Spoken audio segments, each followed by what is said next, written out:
நேயர்கள் கேட்கவிருப்பது இந்திய அரசின் வேளாண்மை மற்றும் உழவர் நல அமைச்சகம் வழங்கும் ஃபார்ம் டு சிட்டி. இந்த நிகழ்ச்சியின் விளம்பரதாரர் இந்திய அரசின் வேளாண்மை மற்றும் உழவர் நலத்துறை. இந்த முறை விதை உரம் வாங்க பணம் கிடைச்சது ரொம்ப உதவியா இருந்துச்சு. எப்படிண்ணே? பிரதம மந்திரி கிசான் சம்மான் நிதி திட்டத்துல சேர்ந்தேன்.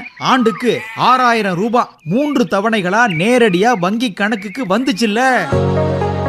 பிரதம மந்திரி கிசான் சம்மான் நிதி திட்டத்தின் மூலம் தகுதியுள்ள விவசாயிகளுக்கு ஆண்டுதோறும் 6000 ரூபாய் நிதி உதவி நேரடியாக வங்கி கணக்கில் வழங்கப்படுகிறது. நீங்களும் தகுதி பெற்றிருந்தால் அருகிலுள்ள பொது சேவை மையம் அல்லது வேளாண்மை துறை அலுவலகத்தை அணுகி பதிவு செய்து பயனடையுங்கள். வேளாண்மை மற்றும் விவசாயிகள் நல அமைச்சகம், இந்திய அரசு. FM rainbow 103 Coimbatore. Farm to city, விவசாயிகளுக்கும் நகர்ப்புற நுகர்வோருக்குமான இணைப்பு பாலம். Farm to city, fresh from the field. நிகழ்ச்சி தொகுப்பு என் பானுரேகா. நிகழ்ச்சி அமைப்பு பொன் ரமேஷ்குமார். வணக்கம் நேயர்களே. வீட்டில் சமைக்கும்போது காய்கறி இல்லாம கூட சமைச்சிடலாங்க. ஆனா வெங்காயம் இல்லாம சமைக்கிறது ரொம்ப ரொம்ப கஷ்டங்க. அந்த அளவுக்கு நம்மளுடைய சமையல்ல ரொம்ப முக்கியத்துவமான பொருள் வெங்காயம். நமக்கு தெரிஞ்சது 2 வெங்காயம் தாங்க. ஒன்று பெரிய வெங்காயம், இன்னொன்று சின்ன வெங்காயம். அதுலேயும் பெரிய வெங்காயத்தை விட சின்ன வெங்காயத்தோட பயன்பாடு நம்ம ஊரில் அதிகமாக இருக்கு. குறிப்பாக நம்ம ஊர் ஸ்பெஷல் அரிசியும் பருப்புஞ்சோறு. இதில் சின்ன வெங்காயத்தை மொட்டாக தொளிச்சு போட்டு அரிசியும் பருப்புஞ்சோறு செஞ்சா அவ்வளோ டேஸ்டாக இருக்குங்க. அது மட்டும் இல்லாமல் சாம்பார், கறி குழம்பு, இந்த மாதிரி சில குறிப்பிட்ட ஐட்டங்களுக்கு சின்ன வெங்காயத்தை விட்டால் வேற ஆப்ஷனே கிடையாதுங்க. அந்த அளவுக்கு சத்துலையும் சரி சுவையிலையும் சரி சின்ன வெங்காயத்துக்கு தனி இடம் இருக்குங்க. ஃபார்ம்ல இருந்து சிட்டிக்கு வரக்கூடிய உணவுப் பொருட்களில் அதிக பயன்பாட்டில் இருக்கக்கூடிய பொருட்களில் மிக முக்கியமானது சின்ன வெங்காயம். இந்த சின்ன வெங்காய சாகுபடி பற்றின நுட்பங்களை தான் நாம் இன்னைக்கு ஃபார்ம் டு சிட்டி நிகழ்ச்சியில் தெரிஞ்சுக்க போகிறோம். சின்ன வெங்காய சாகுபடி நுட்பங்களை பற்றி நமக்காக சொல்கிறாங்க பொங்கலூர் வேளாண் அறிவியல் நிலையத்தின் தொழில்நுட்ப வல்லுநர் முனைவர் சி. தங்கமணி அவர்கள்.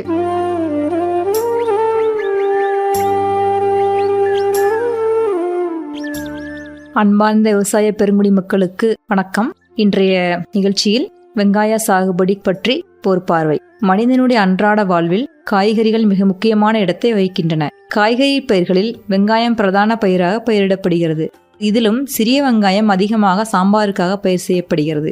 இது காய்கறியாகவும் ஊறுகாய் செய்தும் பச்சையாகவும் உண்ண ஏற்றது. மருத்துவ குணங்கள், கந்தக சத்துக்கள் நிறைந்த வெங்காயம் இரத்த அழுத்தம் உள்ளவர்களுக்கு ஏற்றது. நோய் எதிர்ப்பு திறன் மற்றும் நுண்ணுயிர் எதிர்ப்பு திறனும் கொண்டது. உலக அளவில் இந்தியா வெங்காய உற்பத்தி மற்றும் பரப்பளவில் சீனாவை அடுத்து 2ஆம் இடத்தில் உள்ளது. தமிழ்நாட்டில் வெங்காயம் ஒரு முக்கிய பணப்பயிராக சாகுபடி செய்யப்பட்டு வருகிறது. திருப்பூர், பெரம்பலூர், திண்டுக்கல், திருச்சி, நாமக்கல், தேனி, மதுரை மற்றும் கோயம்புத்தூர் மாவட்டங்களில் சின்ன வெங்காயம் அதிக பரப்பளவில் பயிரிடப்பட்டு உழவர்களுக்கு லாபம் தரும் பயிராக உள்ளது. தேசிய தோட்டக்கலை ஆராய்ச்சி நிறுவனத்தின் தகவலின்படி தமிழ்நாட்டில் 2025ஆம் ஆண்டில் வெங்காய சாகுபடி பரப்பு மற்றும் உற்பத்தி முறையே 49,920 ஹெக்டேர் மற்றும் 4,93,490 டன்களாக இருந்தது. காலநிலையை பார்க்கும் பொழுது வெங்காயம் ஒரு வெப்பநிலை மண்டல பயிர். அதிக குளிர் மற்றும் அதிக வெப்பம் இல்லாத மிதமான தட்பவெப்பநிலை வெங்காய சாகுபடிக்கு மிகவும் ஏற்றது. வெங்காய இலைகள் உருவாகி வளரும் பருவத்தில் 13 முதல் 24 டிகிரி செல்சியஸ் என்ற வெப்பநிலையும், வெங்காயம் பருமனடையும் சமயத்தில் 16 முதல் 20 டிகிரி செல்சியஸ் வெப்பமும் இருந்தால் அதிக மகசூல் கிடைக்கும். பருவம் பார்க்கும் பொழுது வைகாசி பட்ட வெங்காயத்தில் நல்ல லாபம் கிடைப்பதோடு மிதமான வெப்பம் மற்றும் மிதமான குளிர் போன்ற சாதகமான சூழல் நிலவுவதால் மகசூலும் அதிகரிக்கிறது. மேலும் வைகாசி பட்ட வெங்காயத்தை சேமித்து வைத்து புரட்டாசி மற்றும் ஐப்பசி மாதங்களில் முக்கிய பண்டிகைகளான தீபாவளி, சரஸ்வதி பூஜை போன்ற விழாக்கள் நிலவும் போது விற்றால் உழவர்களுக்கு நல்ல விலை கிடைக்கும். மேலும் தமிழ்நாட்டில் வெங்காயம் புரட்டாசி, கார்த்திகை மற்றும் தை மாசி பட்டங்களிலும் பயிரிடப்படுகின்றது. இதில் குளிர்ச்சியான காலநிலை தை மாசி பட்டத்தில் நிலவுவதால் இப்பருவம் வெங்காயம் விதை உற்பத்தி செய்ய ஏற்றது. அதாவது குமிழம் விதை வெங்காயமாக பயன்படுத்துவது மட்டுமல்லாமல் வெங்காயம் விதையும் உற்பத்தி செய்து நாற்றுகள் மூலம் பயிரிடப்படுகிறது. அதற்கு அடுத்தபடியாக எவ்வாறு நிலம் தயாரிப்பு என்பதை பற்றி பார்க்கலாம். நிலத்தை பண்படுத்தி தயாரிப்பதற்கு முன்பாக மண் பரிசோதனைக்கு மண் சேகரிக்க வேண்டும். இதற்கு ஒரு ஹெக்டருக்கு 8 இடங்களில் வி வடிவத்தில் 1 அடி ஆழத்தில் மண்ணை வெட்டி சேகரிக்க வேண்டும். சேகரித்த பிறகு அந்த மண்ணை சேர்த்து அதிலிருந்து 1 கிலோ எடுத்து அதிலிருந்து ஒரு 1/4 கிலோ அளவு மண்ணை மண் பரிசோதனைக்கு அனுப்ப வேண்டும். மண் பரிசோதனை செய்த பிறகு அதற்கு தகுந்தாற் போல அடியுரங்கள் மற்றும் மேலுரங்கள் அளிப்பதனால் நல்ல லாபம் கிடைக்கும். நல்ல வடிகால் வசதியுள்ள செம்மண், இருபறை மண் போன்றவை வெங்காய சாகுபடிக்கு ஏற்றவை. நிலத்தை 2 அல்லது 3 முறை நன்கு உழ வேண்டும். கடைசி உழவின் பொழுது ஹெக்டருக்கு 25 டன்கள் தொழு உரம் இட்டு நிலத்தை சமப்படுத்த வேண்டும். பின்னர் 45 சென்டிமீட்டர் இடைவெளியில் பார்கள் அமைக்க வேண்டும்.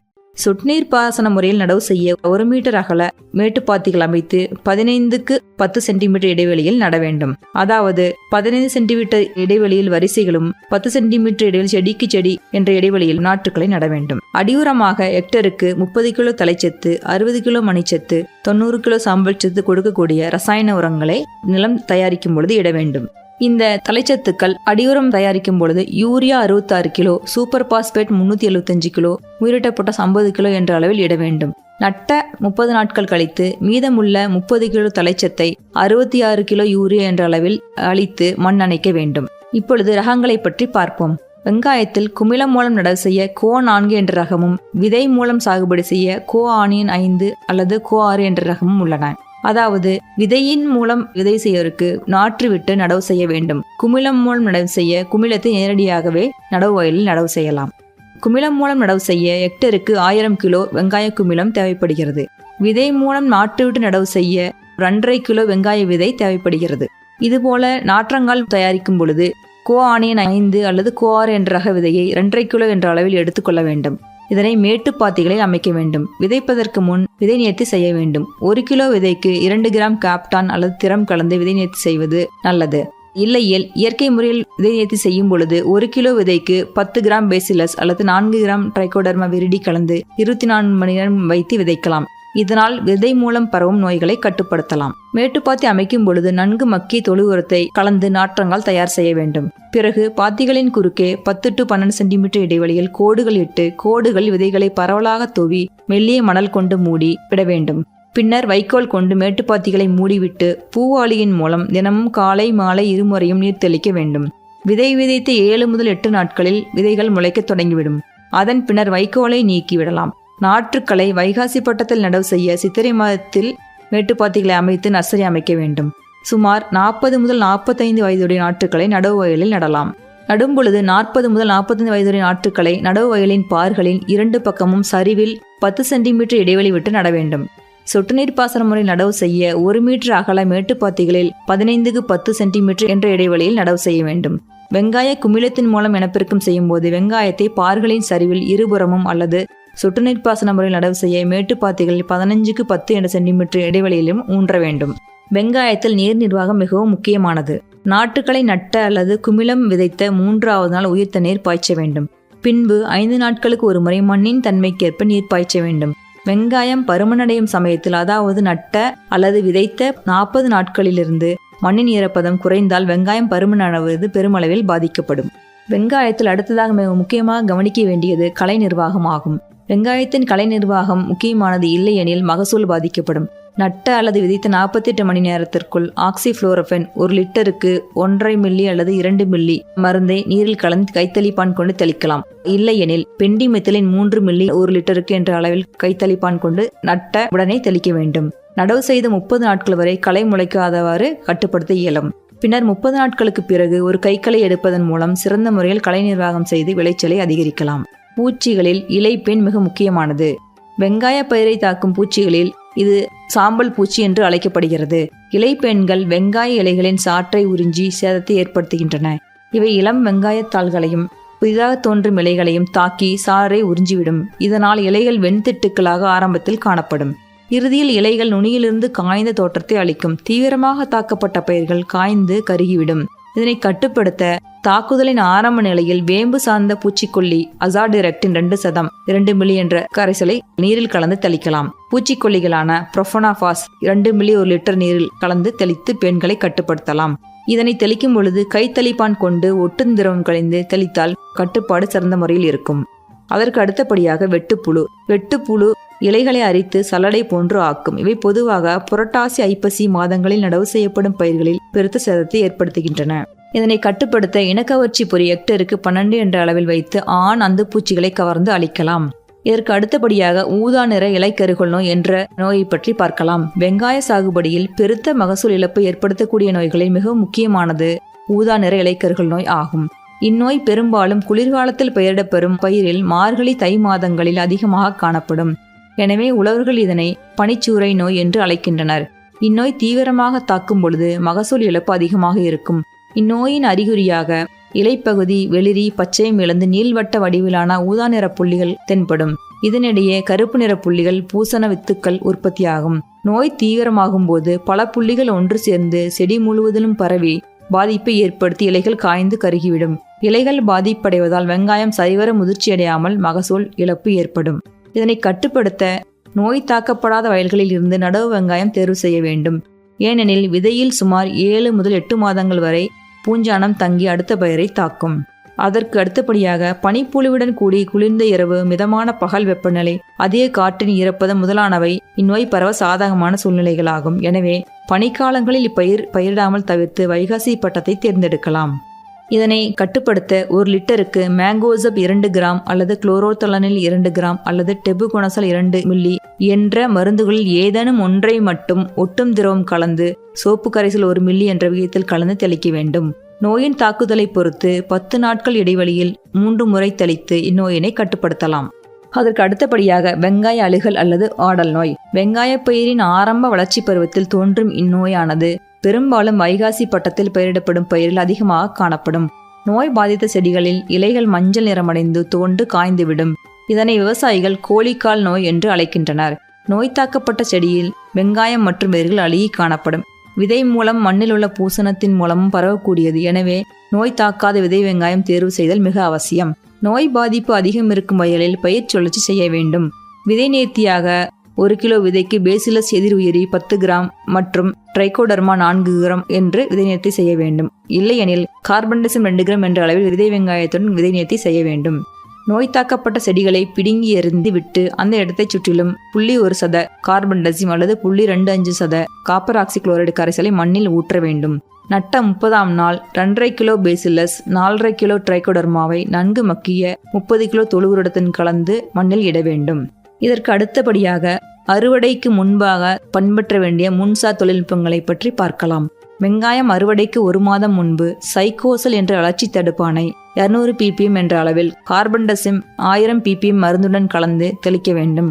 இதனால் வெங்காயத்தில் சேமிக்கும் போது ஏற்படும் முளைத்தல் மற்றும் அழுகலை கட்டுப்படுத்தி நீண்ட நாள் வெங்காயத்தை சேமித்து வைத்து நல்ல விலை கிடைக்கும் தருணங்களில் விவசாயிகள் விற்பனை செய்யலாம். அறுவடை மற்றும் மகசூல் பற்றி பார்க்கலாம். வெங்காயத்தாள்கள் சுமார் 60 முதல் 75% காயத் தொடங்கியவுடன் அறுவடை செய்ய வேண்டும். அறுவடைக்கு 1 வாரம் முன்பு நீர் பாய்ச்சுவதை நிறுத்திவிட வேண்டும். நட்ட 70 முதல் 75 நாட்களில் வெங்காயம் அறுவடைக்கு வரும்.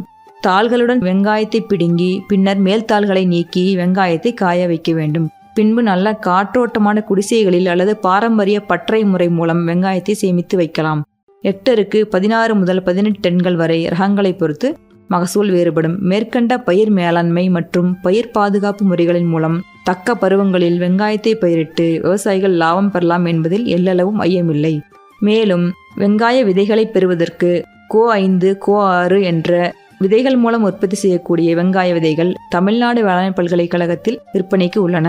விருப்பப்படும் விவசாயிகள் www.tneagricarp.com என்ற இணையதளத்தில் சென்று தேவையான ரகங்களை தெரிவு செய்து வாங்கி பயனடையலாம். அது மட்டுமல்லாமல் கோ5, கோ6 வெங்காய விதைகள் 1 கிலோ ரூபாய் 3500 என்ற விலையில் கிடைக்கிறது. தொடர்புக்கு பேராசிரியர் மற்றும் தலைவர், காய்கறி பயிர்கள் துறை, தமிழ்நாடு வேளாண் பல்கலைக்கழகம், கோயம்புத்தூரை தொடர்பு கொள்ளவும். மேலும் சந்தை விவரங்களுக்கு உள்நாட்டு மற்றும் ஏற்றுமதி சந்தை தகவல் மையம், வேளாண் மற்றும் ஊரக மேம்பாட்டு ஆய்வு மையம், தமிழ்நாடு வேளாண் பல்கலைக்கழகம், கோயம்புத்தூரை தொடர்பு கொள்ளவும். இதுவரை நான் கூறிய பயிர் மேலாண்மை, பயிர் பாதுகாப்பு முறைகளின் மூலம் தக்க பருவங்களில் வெங்காயத்தை பயிரிட்டு லாபமடையலாம் என்பதில் எல்லளவும் ஐயமில்லை. நன்றி, வணக்கம். இன்னைக்கு நம்மளுடைய ஃபார்ம் டு சிட்டி நிகழ்ச்சியில சின்ன வெங்காய சாகுபடி நுட்பங்களை பத்தி தெரிஞ்சுட்டோம். நமக்காக நிறைய தகவல்கள் சொன்னாங்க பொங்கலூர் வேளாண் அறிவியல் நிலையத்தின் தொழில்நுட்ப வல்லுநர் முனைவர் சி. தங்கமணி அவர்கள். அடுத்த வாரம் ஃபார்ம் டு சிட்டி நிகழ்ச்சியில உங்களை வேறொரு களத்திலிருந்து சந்திக்கிறோம். எஃப்எம் ரெயின்போ கேளுங்க, எப்பவுமே இது செம்மதூளுங்க. நிகழ்ச்சி தொகுப்பு என் பானுரேகா. நிகழ்ச்சி அமைப்பு பொன் ரமேஷ்குமார். நேயர்கள் இதுவரை கேட்டது இந்திய அரசின் வேளாண்மை மற்றும் உழவர் நல அமைச்சகம் வழங்கிய ஃபார்ம் டு சிட்டி. இந்த நிகழ்ச்சியின் விளம்பரதாரர் இந்திய அரசின் வேளாண்மை மற்றும் உழவர் நலத்துறை. ஆஹா, இந்த மழையால என் பயிர் பாதிச்சிருச்சே, இப்ப என்ன செய்யறது? கவலைப்படாத நண்பா, பிரதம மந்திரி பயிர் காப்பீட்டு திட்டத்துல சேர்ந்திருக்கியா? ஆமா, சேர்ந்திருக்கேன். PMFBY பாலிசி மூலமா இழப்புக்கு நிதி கிடைக்கும்னு நம்பிக்கையா இருக்கேன். இயற்கை பேரிடர், எதிர்பாராத வானிலை மாற்றம் போன்ற காரணங்களால் ஏற்படும் பயிர் இழப்பிலிருந்து பாதுகாக்க உதவுகிறது பிரதம மந்திரி பயிர் காப்பீட்டு திட்டம். தகுதியுள்ள விவசாயிகள் உதவி எண் 14447 தொடர்பு கொள்ளுங்கள் அல்லது PMFBY அதிகாரப்பூர்வ இணையதளத்தை பார்வையிடலாம். அருகிலுள்ள வேளாண்மை துறை அலுவலகம் அல்லது பொதுச்சேவை மையத்தையும் அணுகலாம். வேளாண்மை மற்றும் விவசாயிகள் நல அமைச்சகம், இந்திய அரசு.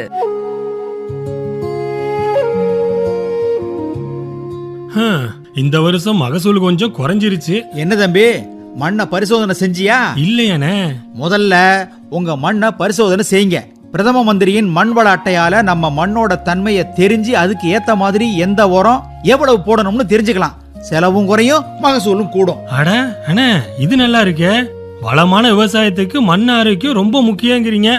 இப்பவே பக்கத்துல இருக்கிற நம்ம வேளாண்மை துறை அலுவலகத்துக்கு போறேன், மண் பரிசோதனை செய்யறேன், மண் வள அட்டையை வாங்குறேன். நீ கில்லாடிதான் போ. வேளாண்மை மற்றும் விவசாயிகள் நல அமைச்சகம், இந்திய அரசு.